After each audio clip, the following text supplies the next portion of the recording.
Cada país tiene sus casas del horror. Residencias que por fuera parecen normales, pero que por dentro tienen historias terribles que nos llevan a creer que no siempre todo es lo que parece. En este canal llegamos a hablar de varias de estas casas, como por ejemplo la de Paraguay con el asesinato de los miembros de la familia Rojas, quienes fueron enterrados en una casona antigua ubicada en el centro de la ciudad de Asunción, o también la historia de los Bravo ocurrida en Nicaragua en el año 2015. Es por eso que hoy les traigo más historias, una de Latinoamérica en Perú, otra de Europa en España y una muy conocida de Cleveland, Estados Unidos. Creo que además esto se convertirá como en una especie de serie, si es que les gusta, así que espero sus comentarios acá abajo tirando sus recomendaciones de casas del horror en sus países también. Estas son las peores casas del horror.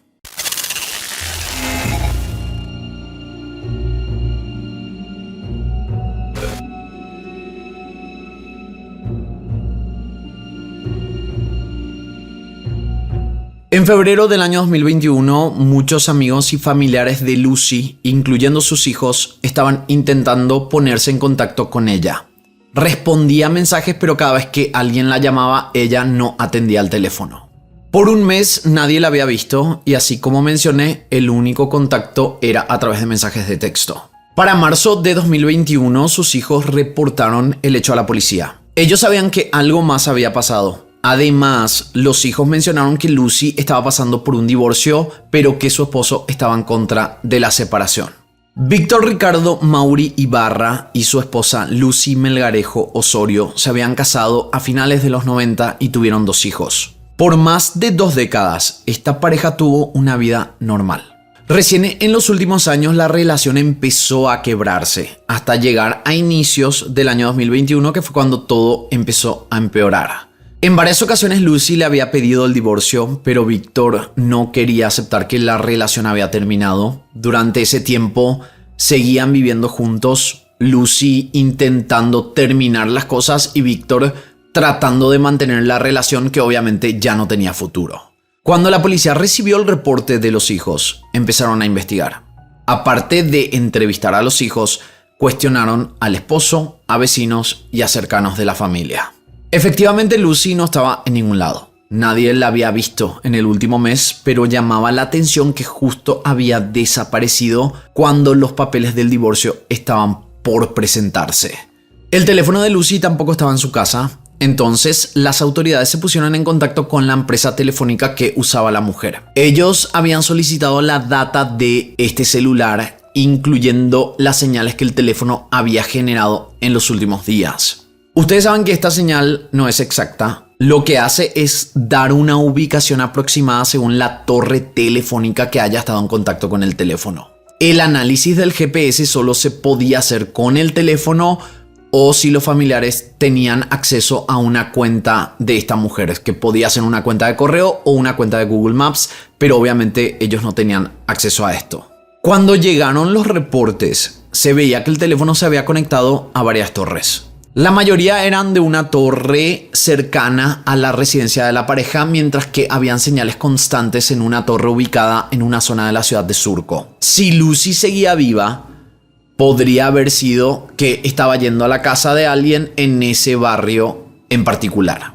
Ahora, algo que se tomó muy en cuenta fue que cerca de esa última torre había una urbanización llamada La Castellana, donde coincidentemente los padres de Víctor eran propietarios de una residencia. Hay que mencionar que ellos no vivían ahí. Posiblemente la iban a rentar, pero en ese momento estaba completamente vacía. La policía solicitó una orden de allanamiento y fue así que varios agentes de la policía rodearon la residencia y forzaron su entrada, encontrándose con Víctor Mauri ahí dentro de la casa. Víctor estaba lleno de sangre, fue arrestado, pero lo peor llegaría al entrar a una de las habitaciones donde vieron que el cuerpo de Lucy estaba siendo desmembrado, posiblemente para intentar ocultarlo. Una escena que es difícil de describir porque estamos hablando de una mujer con hijos que simplemente quería divorciarse para seguir con su vida. Obviamente Víctor no podía negar las acusaciones y confesó todo en ese momento. Nadie sabe por qué Víctor se tomó un mes para recién empezar a intentar ocultar el cuerpo, pero se cree que fue luego de haber sido entrevistado por la policía. Fue recién en ese momento que quizás se desesperó y empezó a hacerlo. Este es un caso que tiene múltiples versiones. Ustedes saben que a veces los medios de comunicación lanzan informaciones que no sabemos si son verídicas. Lo que vimos fue que la mayoría habla de una pelea que había ocurrido en la residencia, esta casa vacía de los padres de Víctor. Aparentemente ellos habían ido para hablar, empezaron a pelear y fue así que Víctor la atacó y la estranguló.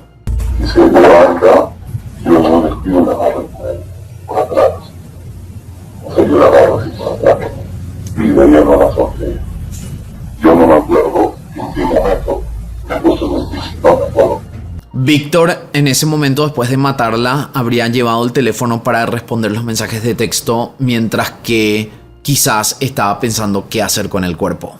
Por eso las señales del teléfono de esta mujer, de Lucy, figuraban constantemente en ambas locaciones. Cuando Víctor iba a su residencia, a la residencia donde estaban con los hijos, llevaba el teléfono, y después cuando regresaba también a la residencia de los padres, llevaba el teléfono. Y todo esto para responderle los mensajes a los familiares y a los amigos.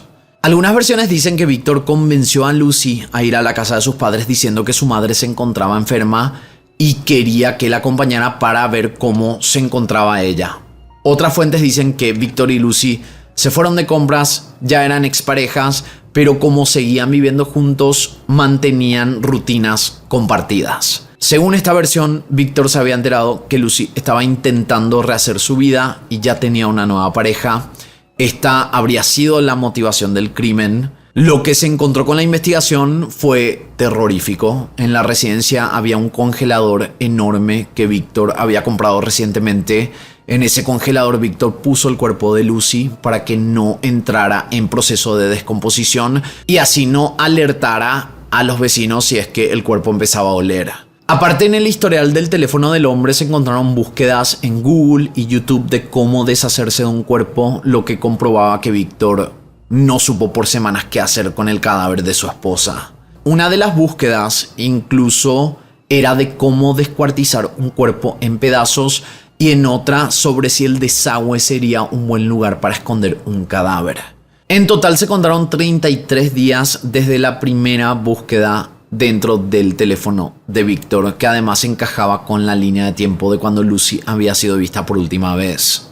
Según los vecinos que conocían a Víctor y a su familia desde hace varios años, él nunca fue una persona muy sociable, lo cual hizo que no levantara muchas sospechas porque hacía su vida de forma normal. El peor hallazgo dentro de la residencia fue la cabeza, la cual fue encontrada dentro de una olla y que además, tras un análisis, se comprobó que había sido hervida. Realmente un monstruo que hizo todo esto a la persona que estuvo a su lado por más de 24 años y que hace que este crimen sea aún peor. Pero es importante mencionar que en el Código Penal peruano hablan de una condena de mínimo 6 años y hasta 20 años por un asesinato. Esperemos que Víctor obtenga o haya obtenido la mayor condena posible por este crimen. Y si es que ustedes son de Perú y conocen este caso, dejen en los comentarios si es que saben algo más sobre esta historia, porque realmente nosotros no encontramos nada más. De esta manera, el caso de Lucy Melgarejo se convirtió en una de las peores casas del horror de ese país. Antes de seguir con estos casos, no te olvides de dejar tu like, suscribirte si todavía no lo estás y apretar la campanita para que te avise cuando subimos un video nuevo. Ahora podés disfrutar de todos los casos en versión podcast. Solo tenés que buscar mi nombre, Polando, en Spotify, Apple Podcasts o tu plataforma favorita, seguir mi canal de podcast y escuchar completamente todos los casos en tu auto mientras estás en el gimnasio o en el momento que quieras. Te dejo el enlace en la descripción. Ahora sí, seguimos con estas historias.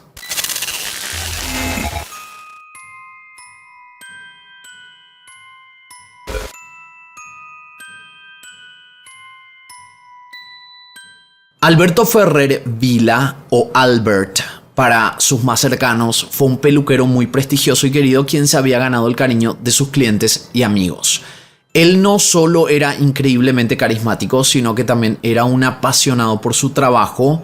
Albert también era descrito por sus cercanos como elegante, deportista, enamorado de la estética, extrovertido, conversador y con un envidiable sentido del humor. Albert nació en la ciudad de Ceraco, creo que se dice de esa manera, perdónenme españoles que están viendo este canal, creo que se dice Ceraco o Xeraco, en el año 1975 en una zona muy cercana a la playa de la ciudad.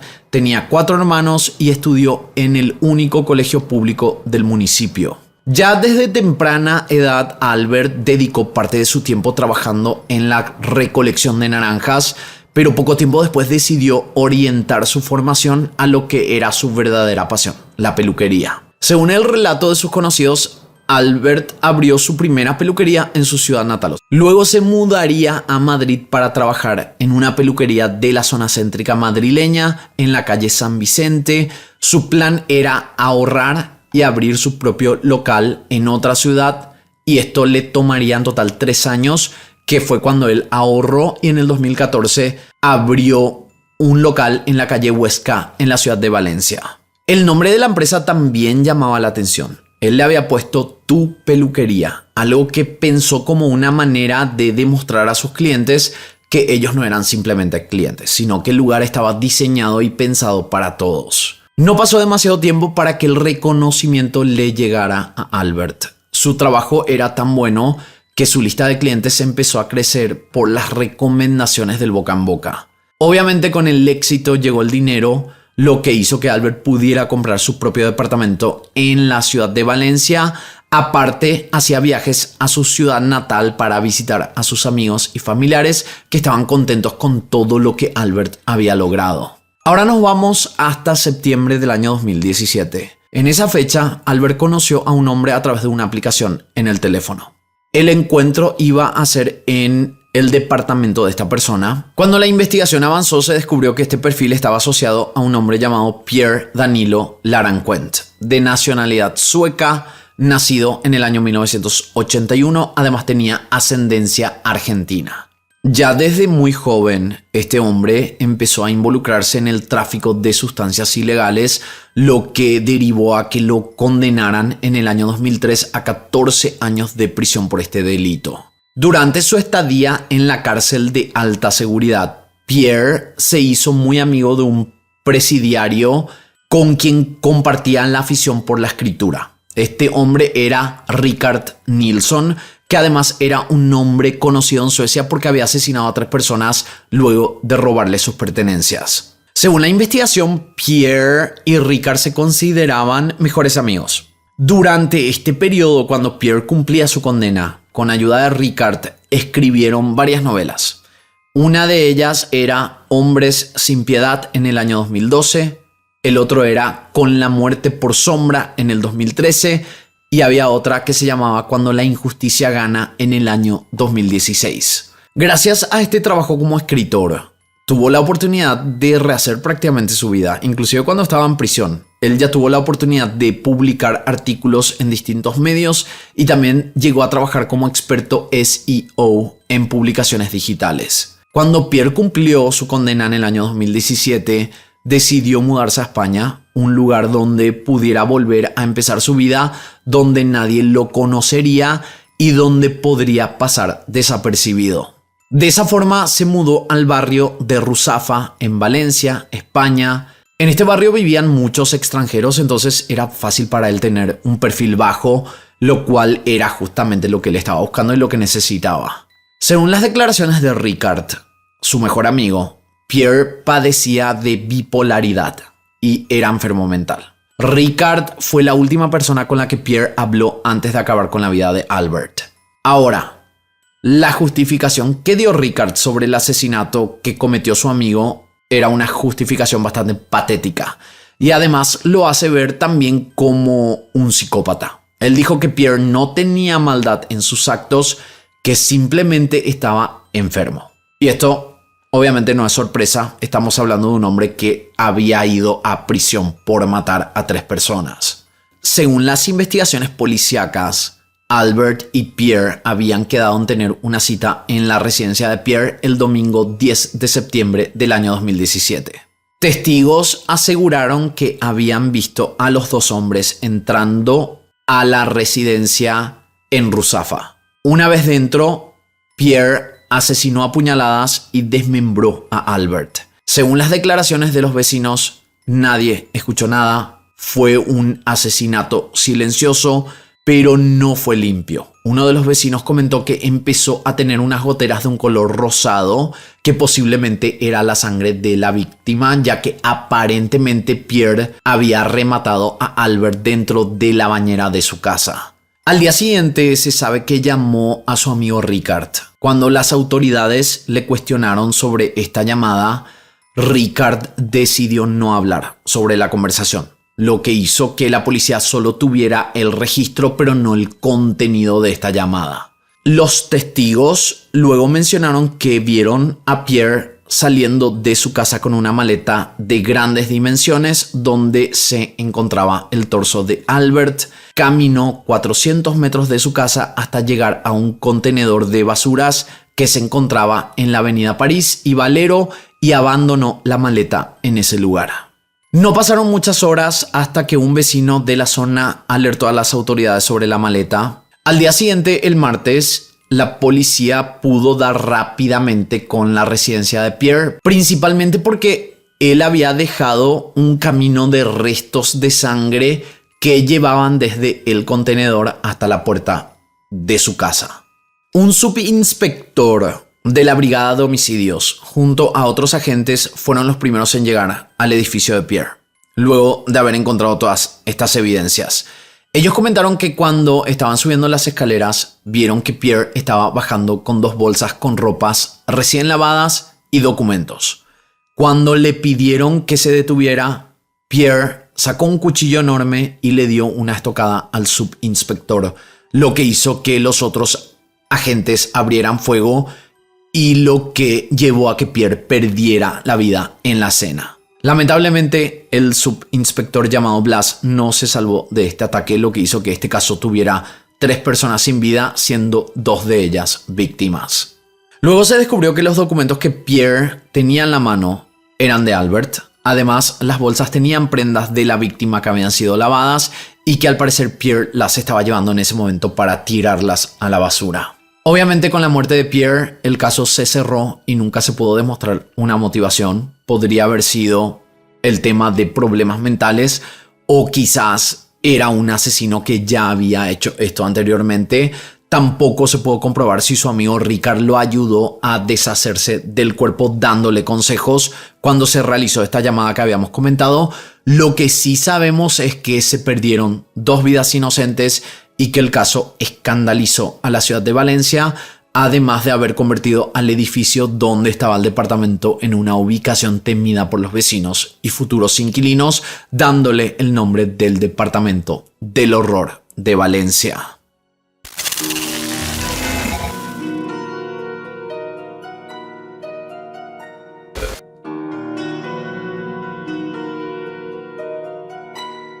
Antes de empezar este último caso, quiero hacer una aclaración. En el pasado me llegaron a criticar por haber utilizado la palabra negro o negra para referirme a la raza de una persona. Quiero aclarar que es, por lo menos según lo que yo investigué y lo que yo leí y escuché de activistas negros, la manera correcta de referirse a esa raza es diciendo esa palabra, diciendo negro o negra. Decir afroamericano no es completamente incorrecto, pero no es lo que prefieren los negros.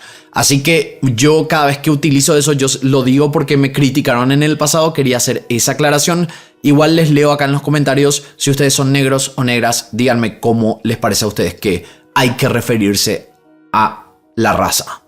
Ahora sí, empezamos con este último caso. Tenemos que hablar del vecindario de Mount Pleasant de la ciudad de Cleveland. Ahí ocurrieron una serie de desapariciones de mujeres negras. Y esto empezó a preocupar muchísimo a la comunidad.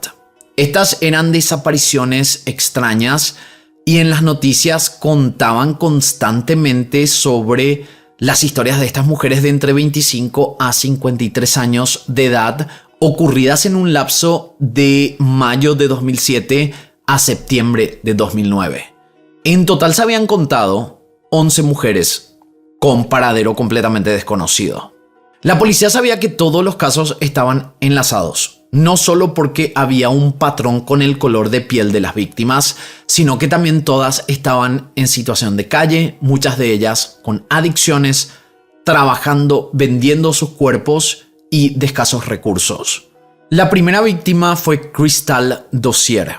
Ella tenía 38 años de edad. Ella había tenido una infancia muy difícil. Imagínense que había quedado embarazada cuando apenas tenía 13 años y luego a los 14 nuevamente estaba a la espera de un bebé. Ella empezó a ser adicta a sustancias por culpa de un novio, fue presa en varias ocasiones y fue reportada como desaparecida en mayo de 2007, como dije, siendo la primera dentro de las 11 mujeres que luego desaparecerían en casi un año y medio de tiempo. La última víctima registrada fue Diane Turner, de 38 años, que había sido vista por última vez sobre la avenida Imperial en septiembre de 2009. Al igual que las otras mujeres, Diane tuvo problemas con sustancias ilegales, aunque por mucho tiempo trató de dejarlas. Ella tuvo 5 hijos en total, pero los servicios de protección a menores los tuvieron que sacar de su hogar y ponerlos en adopción porque la situación de Diane era complicada y los chicos corrían peligro. Todo esto hizo sentir mucho peor a Diane, porque su hija más pequeña tenía tan solo 4 días de haber nacido. Las otras 9 mujeres que desaparecieron en esos meses fueron Tishana Colbert, de 31 años, LeShanda Long, quien además era la más chica dentro de esta lista, con 25 años de edad, Michelle Manson, de 45, Tonya Carmichael, de 53, Nancy Cobbs, de 43, Amelda Hunter, de 47, Telacia Forston, de 31 años de edad, Janice Webb, de 49 y Kim Yvette Smith, de 44 años de edad. Era obvio que la persona que estaba haciendo desaparecer a estas mujeres las encontraba en la calle, probablemente les ofrecía sustancias o dinero, las hacía subir a su auto para luego nunca más ser vistas. Lo más triste sobre estas mujeres era que muchas estaban tratando de encaminar sus vidas. Algunas habían empezado a ir a la iglesia para afrontar sus adicciones. Otras habían tenido hijos desde muy chicas y la mayoría había tenido relaciones tormentosas con hombres agresivos. El caso de Michelle Manson, por ejemplo, era uno de los más diferentes. Ella tuvo problemas con las adicciones, pero según su familia, a los 45 años ya había encaminado su vida, no estaba en situación de calle y ya no consumía sustancias. Ahora, ella estaba en Cleveland visitando a su madre cuando en un momento le dijo que saldría por un rato, pero nunca más regresó. Lo que además hacía suponer que quizás el victimario le habría pedido ayuda con alguna dirección o con algo para luego secuestrarla. Y en el caso de Amelda Hunter, de 47 años, también sus familiares mencionaron que había cambiado su vida. Además, ella tenía una hija con discapacidad, lo que hace ver lo difícil que era la vida de todas estas mujeres en general. En septiembre y octubre de 2009 ocurrieron 2 hechos que permitieron descubrir la identidad del secuestrador serial de Cleveland. El primer hecho ocurrió a finales de septiembre, pocos días antes del último secuestro registrado, el de Diane Turner. Para este caso de septiembre, una mujer llamada Latundra Billups había ido a la comisaría para denunciar que un hombre la había abusado, la intentó estrangular, pero luego por alguna razón la dejó ir. Las autoridades tomaron este caso como un caso aislado, quizás porque no era como en los otros casos que no aparecían más. Ellos empezaron a investigar hasta que llegó una segunda denuncia ocurrida el 20 de octubre de 2009. Esta era otra mujer llamada Shawn Morris. Ella había sido encontrada en la calle. Los vecinos declararon que la mujer había saltado desde la ventana de una residencia. Ella sobrevivió al hecho, pero daba la coincidencia de que la casa era de la misma persona que Latundra había denunciado un poco antes. Y esta residencia era de un hombre llamado Anthony Sowell. Las autoridades por una extraña razón no lo arrestaron con este segundo hecho, porque supuestamente había sido un accidente. Pero unos días después, con las sospechas de que había algo más, la policía consiguió una orden de allanamiento, que fue cuando pudieron ingresar a la residencia de Anthony el 29 de octubre de 2009. Sin sorpresas, la casa estaba repleta de cuerpos desmembrados. Algunos todavía enteros, pero completamente en descomposición, además de haberse encontrado mucha sangre seca y miles de evidencias que confirmaban que él fue el que hizo desaparecer a las 11 mujeres que habían sido reportadas como desaparecidas en los últimos 16 meses. Lo más indignante de este caso fue que los vecinos aseguraron que venían denunciando a este hombre hace meses, porque el olor que se sentía en el barrio por los cuerpos en descomposición era intenso, pero nadie había hecho nada. Ninguno de estos reportes de los vecinos se había tomado en serio, lo que además confirmaba que quizás si la policía entraba a esa casa desde la primera denuncia, quizás muchas de las mujeres no habrían sido asesinadas. La historia de Anthony es macabra. De chico fue abusado por una tía, la hermana de su madre. Además, ella le obligaba a sacarse la ropa enfrente de sus sobrinos. Con el tiempo se comprobó que Anthony cometió abusos en contra de al menos una sobrina. A los 19 años empezó a encaminar su vida. Entró al Cuerpo de Marines de los Estados Unidos y luego fue reconocido con una medalla a la buena conducta, recibiendo además un mástil meritorio. En 1989 se habría registrado su primer secuestro. Esta mujer llamada Melvette Sockwell declaró que Anthony la mantuvo en una cama atada por al menos 2 días hasta que logró escapar mientras Anthony estaba durmiendo. Él fue a prisión por este hecho, pero luego lo liberaron en el año 2005, 2 años antes de iniciar la serie de secuestros y asesinatos a mujeres en Cleveland. Ustedes saben que hay registros de problemas mentales de militares luego de haber ido a la guerra. La defensa de Anthony Sowell trató de imponer que su cliente no estaba bien mentalmente, lo que quería decir que debería ser condenado a un centro psiquiátrico en vez de la cárcel, pero los crímenes fueron tan brutales y además se comprobó que Anthony sabía lo que hacía, lo que hizo que fuera condenado a la pena capital. Mientras él estaba en el corredor de la muerte, dicho sea de paso, se hicieron 2 juicios para él. Pero en enero de 2021, Anthony contrajo una enfermedad que lo mató a las 2 semanas. Las autoridades nunca confirmaron cuál fue dicha enfermedad, pero aseguraron que no tenía relación con el COVID. De esta manera se cerraría uno de los casos más terribles de la ciudad, dejando a la propiedad con el nombre de la Casa del Horror de Cleveland.